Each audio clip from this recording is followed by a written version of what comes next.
The senior partner, Sterling, clapped Brenda's shoulder too long in front of the entire trading floor, his gaze lingering on her dress.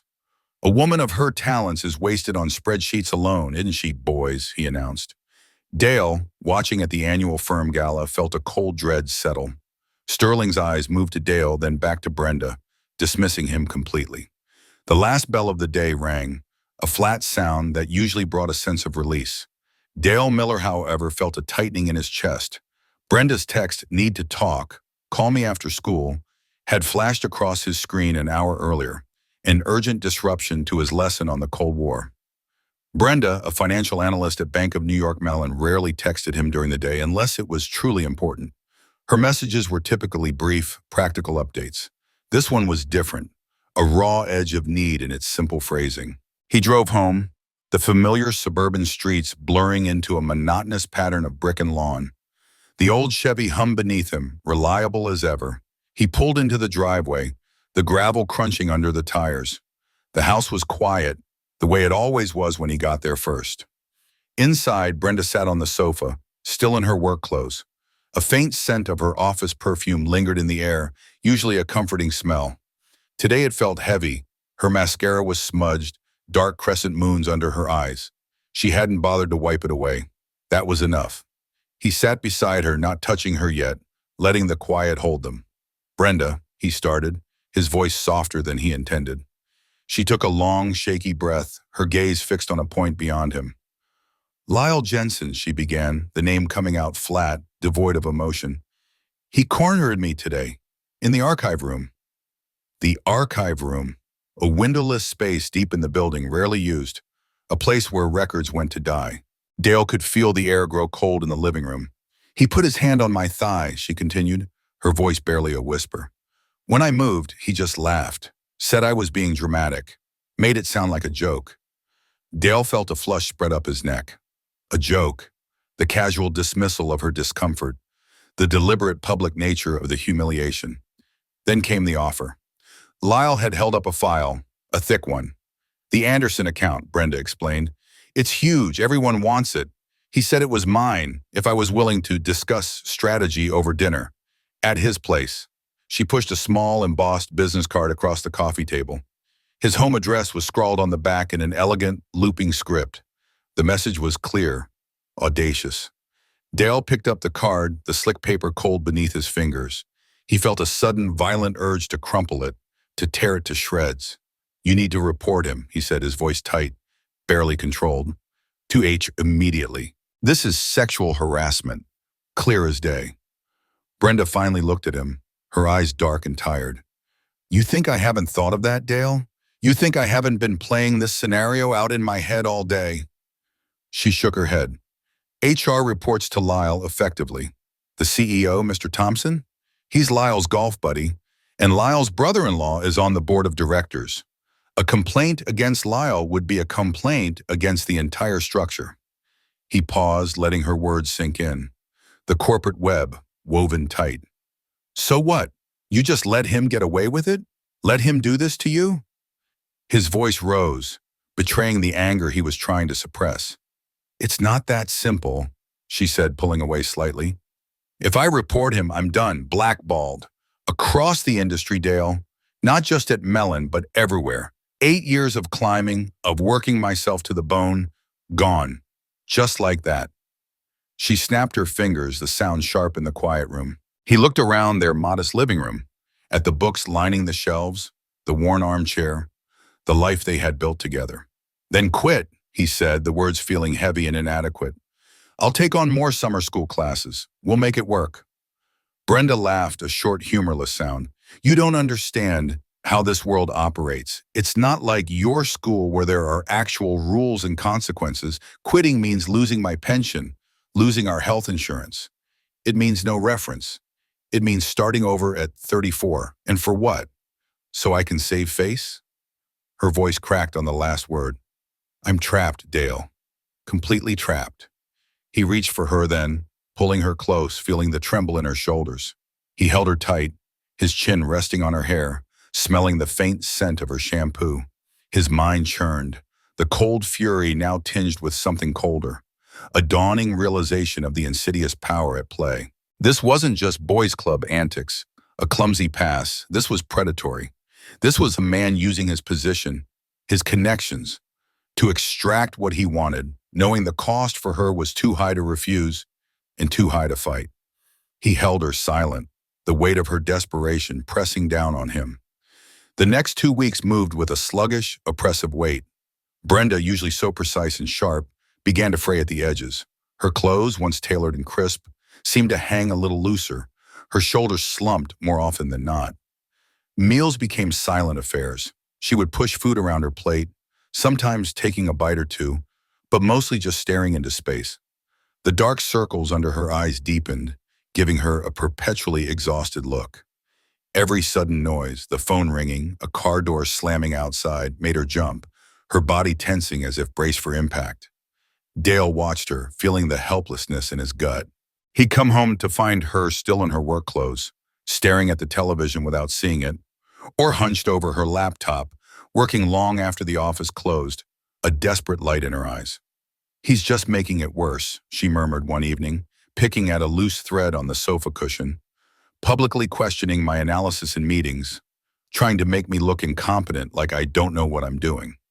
He sets these impossible deadlines for reports that used to take a week. Now he wants them by morning.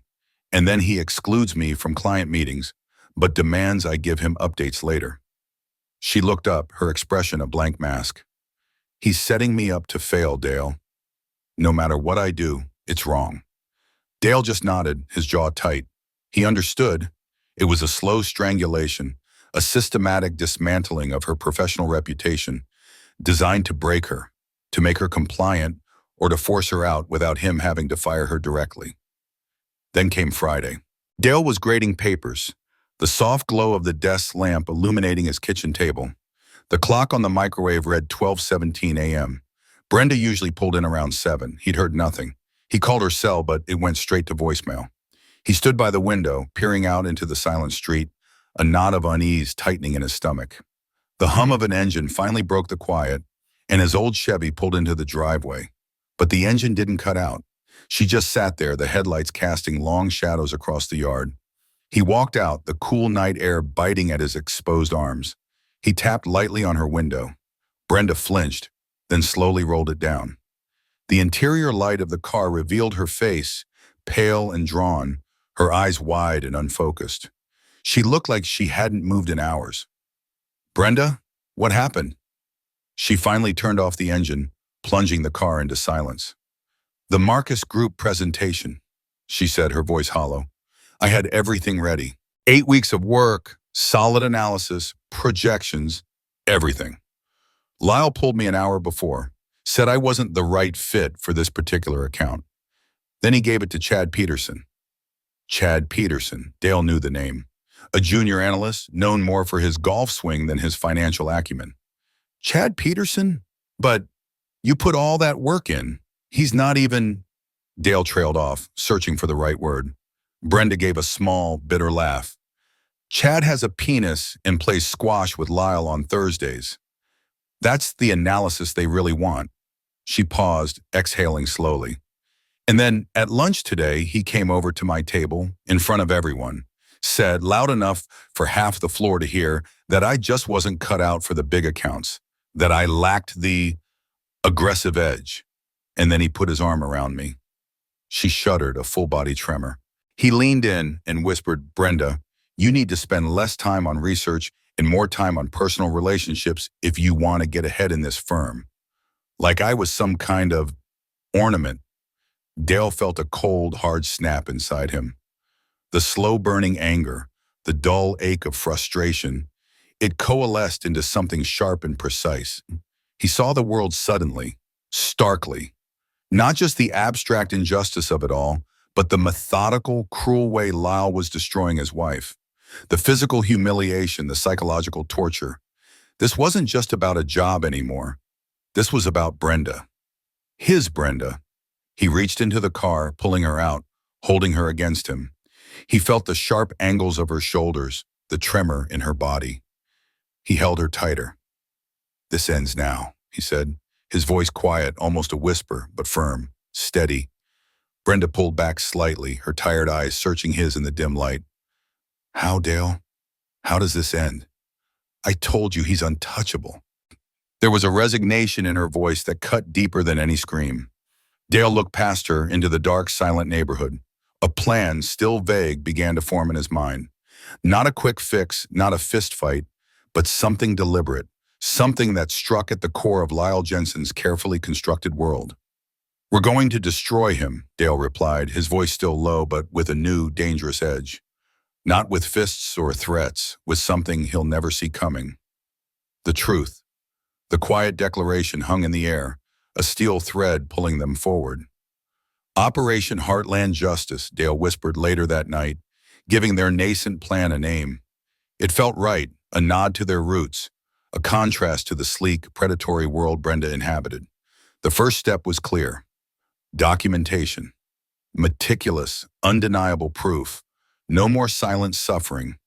Brenda, usually so private, began to live with a hidden microphone. Her phone, always close, became a tool of quiet rebellion. Every inappropriate comment, every suggestive glance, every dismissive gesture, every instance of professional sabotage, she began to record it all. She kept a small black notebook by her bed, logging dates, times, and any potential witnesses. The act itself was draining, a constant reliving of the humiliation, but it also gave her a sliver of control, a focus in the swirling chaos. 2 weeks into this grim routine, a breakthrough. Dale was at his desk grading essays on the American Revolution when Brenda came home, her face a mixture of exhaustion and a fragile sort of triumph. She didn't say anything, just sat next to him and handed him her phone. His fingers fumbled with the playback. Then came Lyle's voice, oozing through the small speaker, amplified slightly by the quiet of their living room. It was thick with a false charm, a predatory purr. Brenda, you look absolutely stunning today. That dress, it just accentuates all your best qualities. A pause, then a lower, more intimate tone. Makes a man wonder what kind of quality lies underneath all that material. Dale felt a jolt of cold anger. He gripped Brenda's hand, his knuckles white. Lyle continued, his voice shifting, becoming overtly transactional. Look, the Blackstone account is opening up. And you know that corner office on the 27th floor?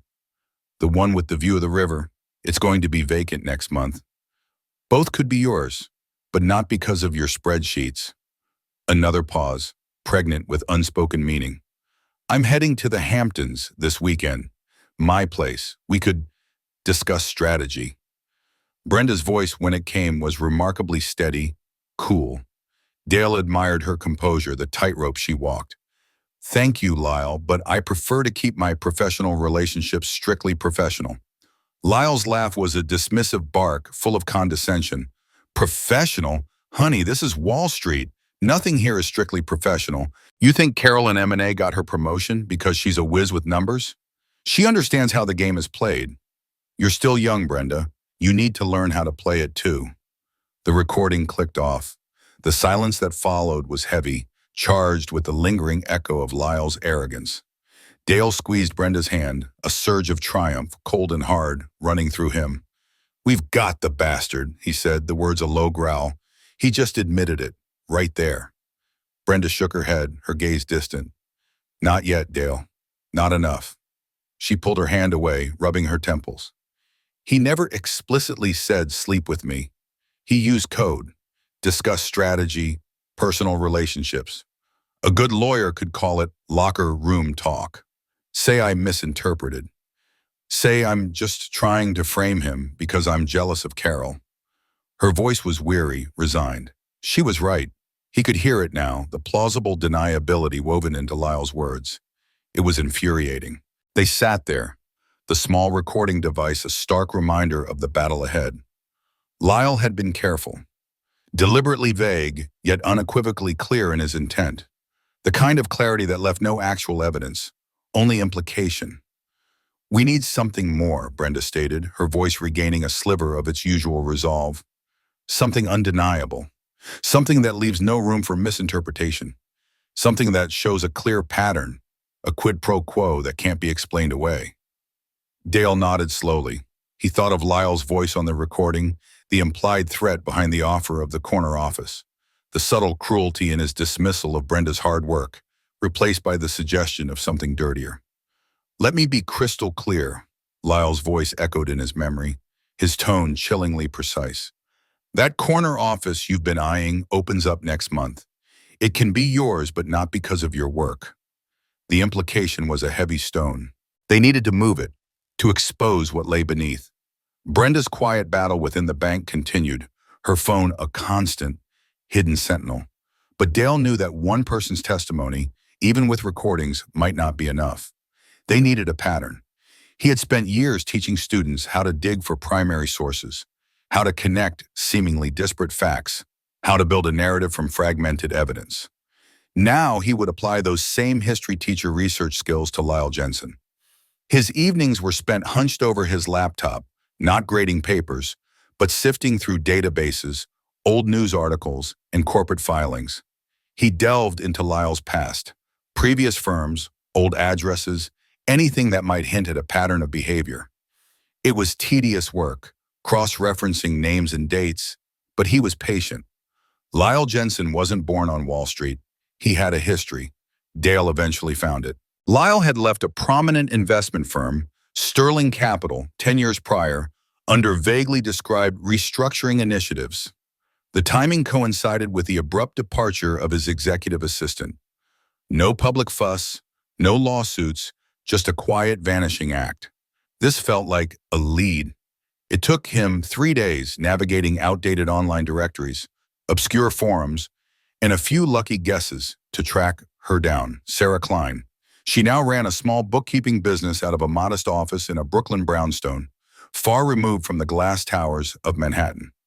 He walked into her office unannounced one rainy Tuesday afternoon.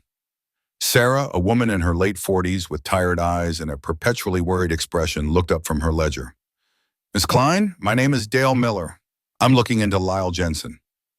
Her face immediately tightened, a shudder falling over her expression. "I don't know anyone by that name," she said, her voice flat. She didn't look at him. Dale knew this reaction. He'd seen it in students who thought they could bluff their way out of a bad grade. "He used to work at Sterling Capital. You were his executive assistant." She finally looked at him, her eyes guarded, almost fearful. "I don't talk about that time in my life. It's over." "I understand," Dale said, his voice calm, even. He pulled out a card he'd made at a local print shop, a generic name, a burner phone number. He laid it on her desk. "If you ever want to make sure it doesn't happen to someone else, to keep him from hurting another woman, you can call this number." He turned and left, leaving her to the silence and the weight of his words. 3 long days passed. Dale had almost given up when his burner phone buzzed.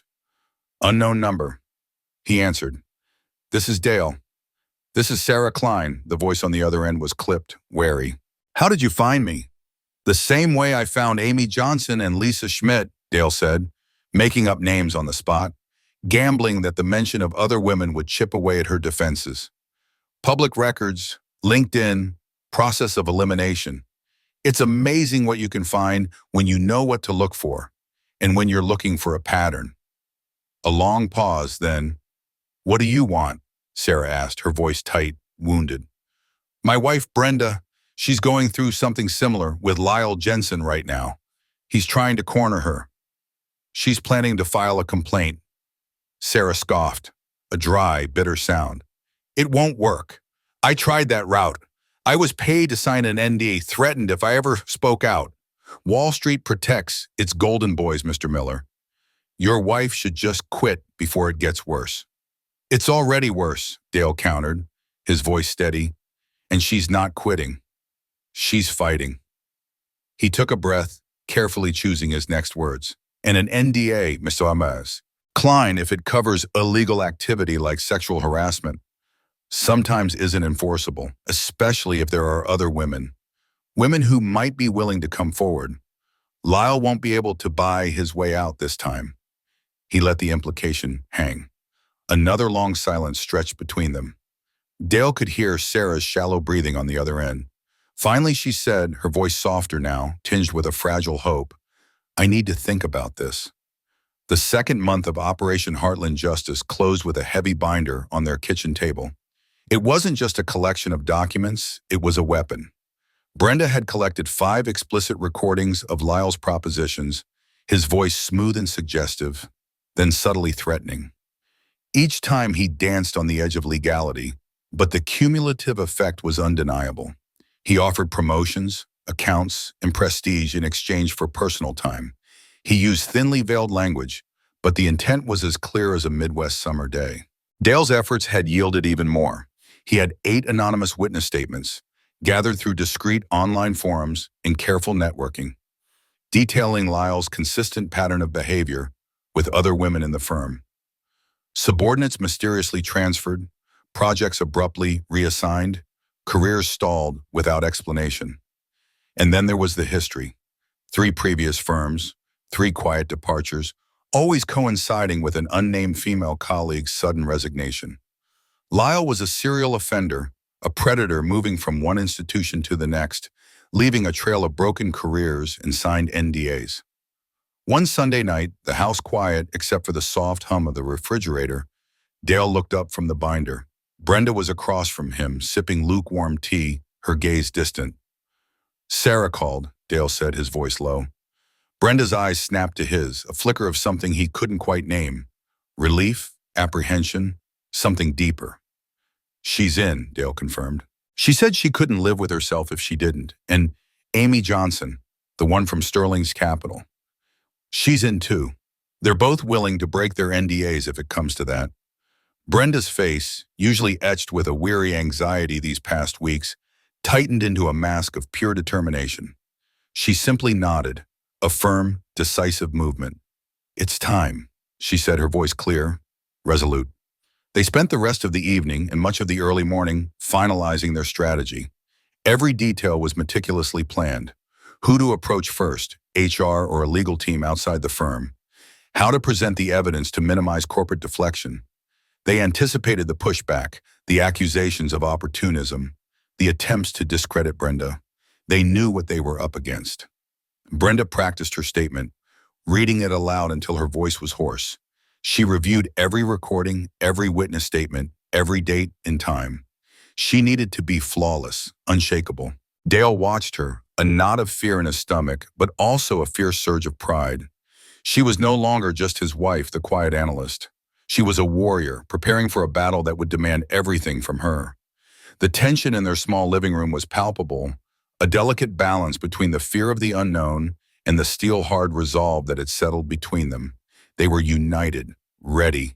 They knew this was only the beginning. The actual filing, the interviews, the inevitable backlash. That was the real fight. But they were no longer alone, no longer isolated. The quiet strength of their shared purpose filled the room, a palpable force against the vast, impersonal power they were about to challenge. This was more than just a complaint. It was a reckoning. You know, life often presents us with these moments, these crossroads where standing up for what's right comes at a steep, often unforeseen cost. Stick around to the end to see how life's costly choices unfold. The fluorescent hum of the HR director's office was the only sound as Brenda laid the thick, sealed manila envelope on Carol Hayes' desk.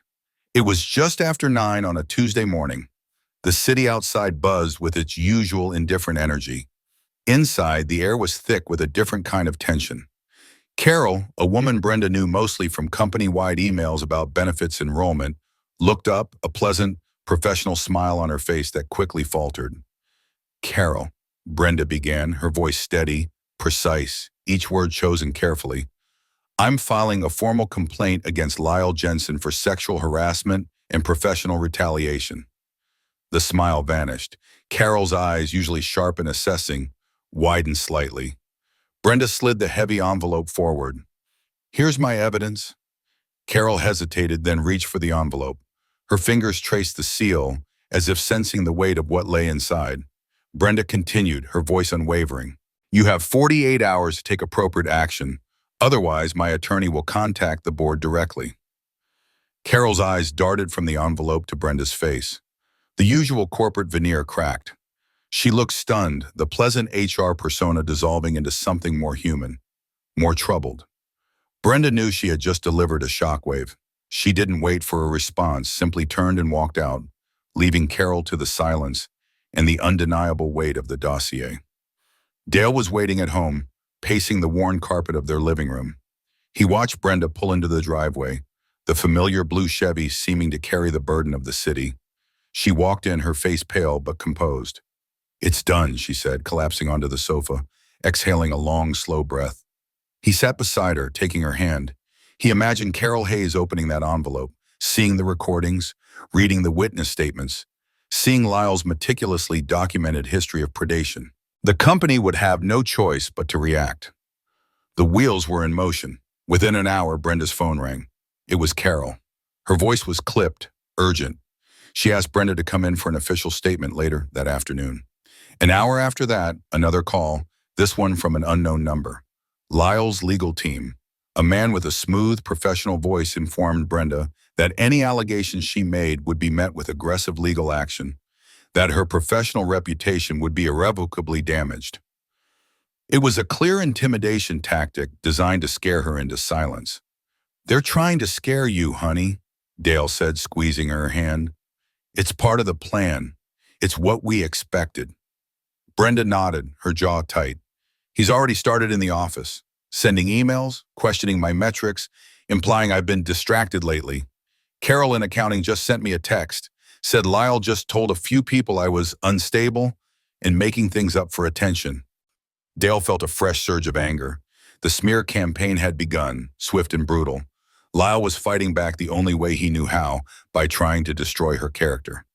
But they had anticipated this. "Stay strong," Dale urged her. "They'll try to bury us. They'll run a superficial internal investigation designed to protect Lyle. They'll try to spin it, to discredit you. But we've got the truth on our side, and we've got Sarah and Amy." Brenda looked at him, her eyes burning with a fierce, quiet resolve. The intimidation, the smears, they weren't breaking her. They were hardening her. "He's not going to win, Dale," she said, her voice low and steady. "Not this time." They understood the fight ahead. It wouldn't be clean, it wouldn't be easy, but they were ready. The 48 hours passed with a quiet dread, ending predictably. HR's response was a lowball settlement offer, coupled with the promise of a confidential internal review that reeked of a sham investigation. But Dale and Brenda were ready. Their attorney, armed with the undeniable dossier, immediately contacted the board. News of Brenda's complaint whispered first, then spread like wildfire, sending tremors through the financial district. Lyle Jensen's once impenetrable network of protection began to crack under the weight of the truth. Sarah Klein and Amy Johnson, emboldened, prepared to break their NDAs, their stories waiting to explode into the open. Lyle, cornered and desperate, found his usual tactics of intimidation and legal maneuvers useless. His reputation, wealth, and power began to crumble. The moment I saw Lyle Jensen crash through our apartment door, gun in hand, eyes wild with rage, I knew our plan had worked almost too well. He was cornered, broken, a man stripped of his perceived invincibility. I stepped immediately in front of Brenda, feeling the cold steel of his desperation in the air. This was the final messy reckoning. Lyle had to pay the price for his betrayal and infidelity, not just in reputation, but here, now. Justice, though hard-won and brutal, had finally arrived.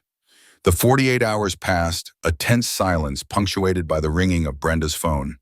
HR's response was exactly as expected. A confidential internal review that felt more like damage control than an investigation, accompanied by a lowball settlement offer designed to buy silence. But we were ready. Our attorney, the dossier a thick, undeniable weapon, went straight to the board. The news, leaked by one of our allies, spread like wildfire through the financial district, causing a stir that even Lyle Jensen's powerful connections couldn't immediately suppress. Sarah Klein and Amy Johnson, emboldened by Brenda's courage and the growing cracks in Lyle's armor, stood ready to break their NDAs, their voices poised to join Brenda's. Lyle, cornered and increasingly desperate, lost control. His usual tactics of intimidation and legal maneuvers failed, leaving him exposed. Professional ruin, the loss of his carefully constructed reputation, his wealth and his power, became his stark reality. The moment I saw Lyle Jensen crash through our apartment door, gun in hand, eyes wild with rage, I knew our plan had worked almost too well. I stepped immediately in front of Brenda, feeling the cold steel of his desperation in the air. This was the final messy reckoning. Lyle had to pay the price for his betrayal and infidelity, not just in reputation, but here, now. Justice, though hard-won and brutal, had finally arrived.